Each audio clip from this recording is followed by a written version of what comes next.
O Senhor esteja convosco. Proclamação do Evangelho de Jesus Cristo segundo Marcos.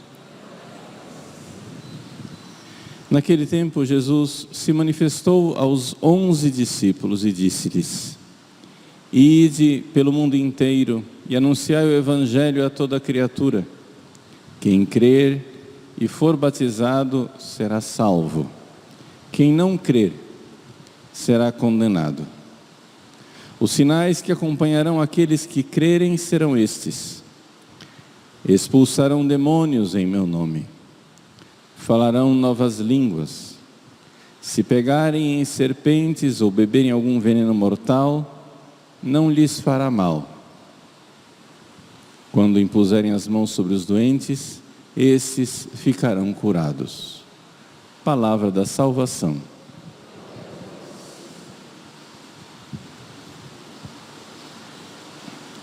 Meus queridos irmãos e irmãs, com grande alegria celebramos a festa da conversão do grande apóstolo dos gentios, São Paulo.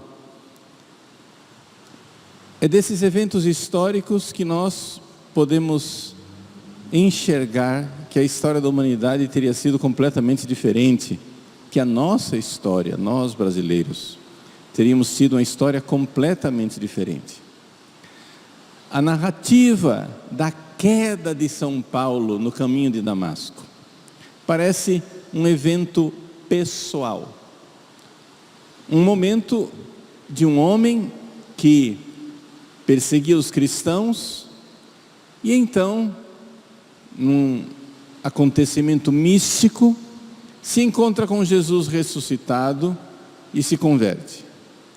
E se aí terminasse a história, nós teríamos aí simplesmente a história de mais uma conversão, mais milagrosa, mais, digamos assim, mística, sobrenatural, com a aparição de Cristo ressuscitado. Sim, mas somente uma conversão. Mas esta pessoa que foi convertido, por que foi convertido? Mudou a história da humanidade. Não fosse a conversão de São Paulo, a história do planeta seria completamente diferente. Por quê? Porque enquanto Jesus escolhe 12 apóstolos, simbolizando as 12 tribos de Israel, de judeus que pertenciam ao povo judeu, nós temos aqui o primeiro impulso evangelizador dado por Jesus aos próprios apóstolos: ide por todo o mundo, pregai o evangelho a todos os povos. Mas parece que os apóstolos ficaram impressionados com aquelas primeiras palavras de Jesus lá antes da ressurreição: ide primeiro à casa de Israel. Os apóstolos, apesar de Pentecostes ter sido um grande evento de abertura da igreja para todos os povos, lá em Pentecostes, quando São Pedro sai do cenáculo, ele encontra partos, medos, elamitas e todos os povos ali elencados, onde cada um entendia a pregação dos apóstolos na sua língua. Embora no evento fundador lá de Pentecostes tivesse havido um impulso missionário para todos os povos, depois na prática, no início, os apóstolos, pelo menos no início, nos primeiros anos, ficaram um pouco numa inércia. Ou seja, realmente, ide primeiro à casa de Israel. O cristianismo com os apóstolos, não é? inicialmente parecia ser um fenômeno judaico. Porque, é claro, aqueles partos, medos, elamitas e outros povos que estavam lá em Jerusalém, embora fossem todos os povos, quem estava lá em Jerusalém eram prosélitos. Ou seja, eram outros povos, mas que pertenciam à religião judaica. Eles estavam lá em Jerusalém exatamente porque estavam festejando a Páscoa, porque estavam festejando Pentecostes. Era essa a coisa. Então eles pertenciam de alguma forma muito mais ao Antigo do que ao Novo Testamento.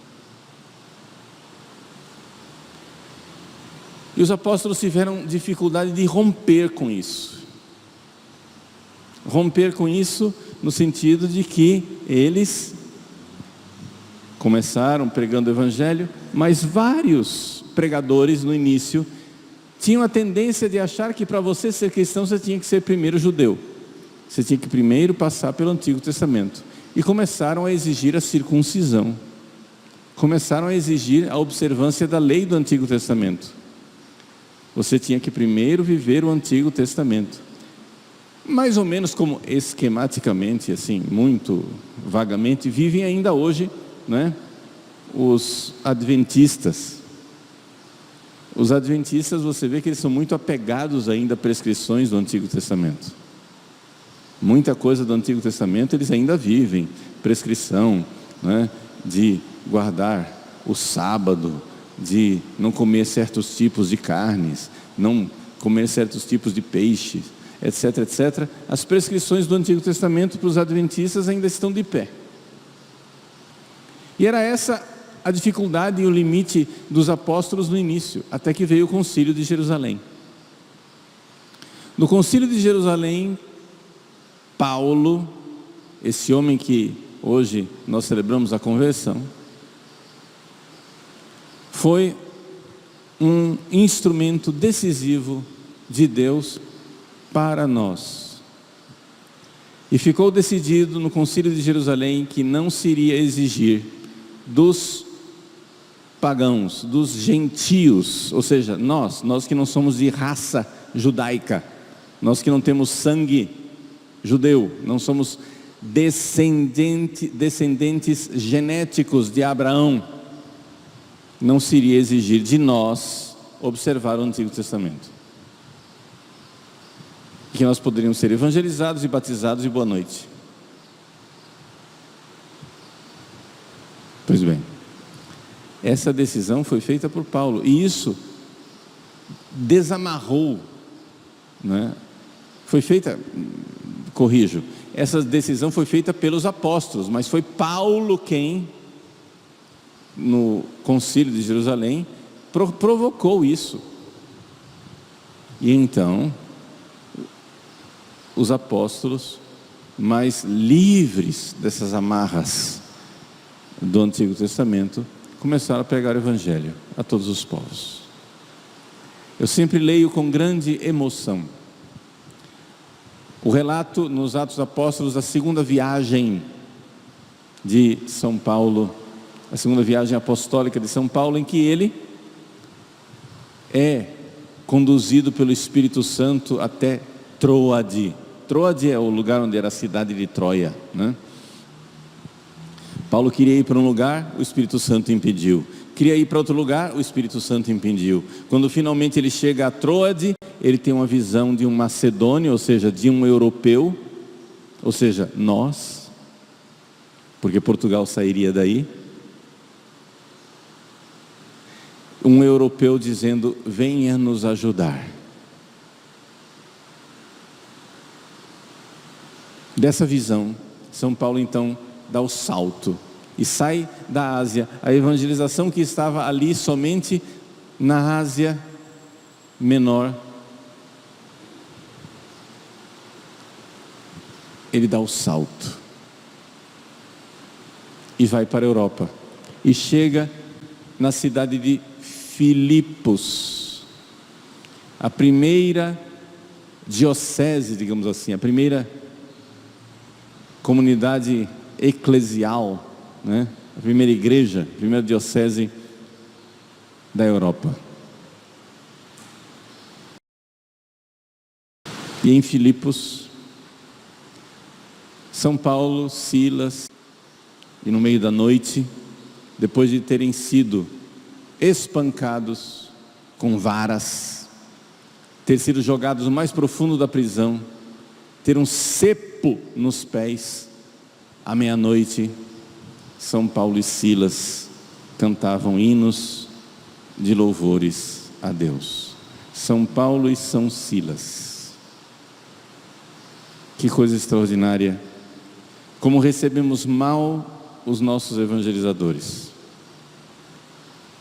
que vieram nos fazer o bem e salvar as nossas almas, e nós os recebemos com varadas e os jogamos no fundo da prisão.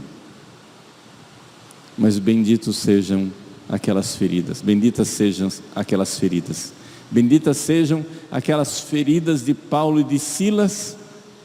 Bendito seja, sim, convém muito, São Paulo, convém muito, São Silas, cantar louvores a Deus à meia-noite, porque quem sabe na escuridão daquela masmorra eles viam a luz que viria até nós, que viria até a nossa salvação.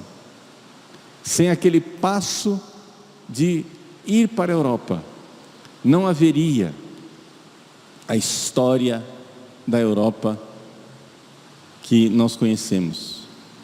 Não haveria a Europa cristã, não haveria a retomada da Península Ibérica para o cristianismo, não haveria o sonho cavaleiresco de Portugal, não haveria as navegações portuguesas, não haveria a evangelização que foi realizada nesta grande parte de Portugal chamada Brasil.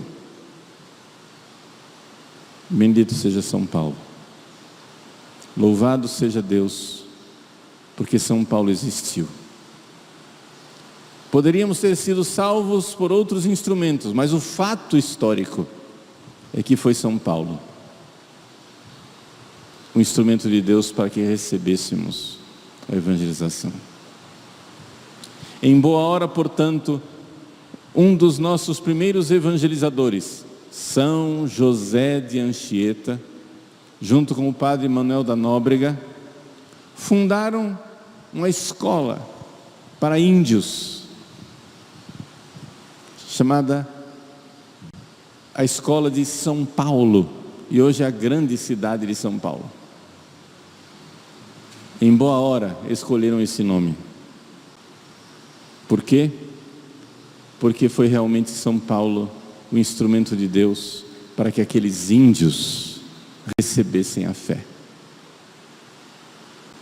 Meus queridos, grande louvor a Deus, grande agradecimento a nosso Senhor por esse acontecimento divino e histórico, sobrenatural e maravilhoso, a conversão de São Paulo, onde nos desígnios e na providência divina estava escondida também a nossa conversão.